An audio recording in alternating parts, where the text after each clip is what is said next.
అసలు దేవుడు ఏమనుకున్నాడు వాళ్ళ గురించి,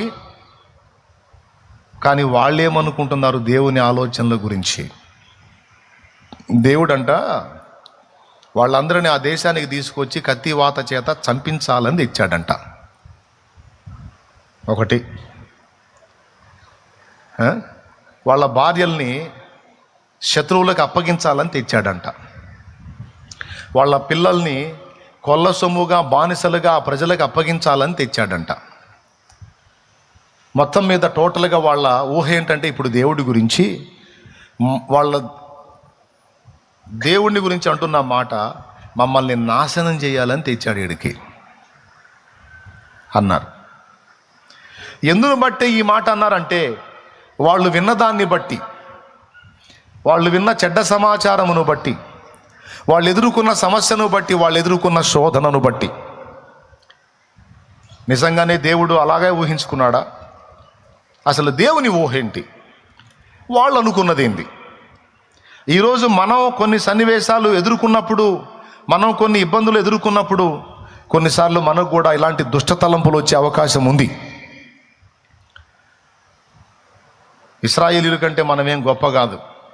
వాళ్ళు మనుషులే, మనం మనుషులమే. వాళ్ళు దేవుని చేత నడిపించబడ్డోళ్లే, మనం దేవుని చేత నడిపించబడుతున్నోళ్ళమే.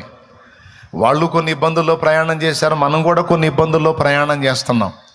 ఇబ్బందులు ఎదురైనప్పుడు వాళ్ళు ఎలాగైతే గలగల మాట్లాడారో, మనం కూడా కొన్ని ప్రతికూలతలు ఎదురైనప్పుడు మనం కూడా గలగల మాట్లాడే ఛాన్స్ ఉంది. అయితే ఇక్కడ దేవుడు వాటిని పట్టించుకుంటున్నాడు అనే విషయం మనం మర్చిపోకూడదు. అంటే దేవుడు ఎలా ఫీల్ అయ్యాడంటే, అరే నిజంగా నేను అలానే అనుకున్నానా మీ విషయంలో? అసలు నేను ఏమనుకున్నానో నీకు తెలుసా? తెలిసినట్టు మాట్లాడేస్తున్నారు మీరు. అసలు ఏ ఉద్దేశంతో నేను మిమ్మల్ని బయటికి తెచ్చాను? ఇంతకాలం మిమ్మల్ని అన్ని విధాలా నేను ఎలా కాపాడుతూ వచ్చాను? ఏ ఉద్దేశం కడుపులో పెట్టుకొని ఇదంతా చేశాను? మీ బంగారు భవిష్యత్తును ఆశించి, మీరు శ్రేష్టమైన రీతిలో, ఆశీర్వదించబడిన రీతిలో, దీవెనకరమైన రీతిలో, భూలోకములోని సకల జనముల చేత కొనియాడబడే స్థితిలో మిమ్మల్ని ఉంచాలనేది కదా నా ఆశ, ఆలోచన.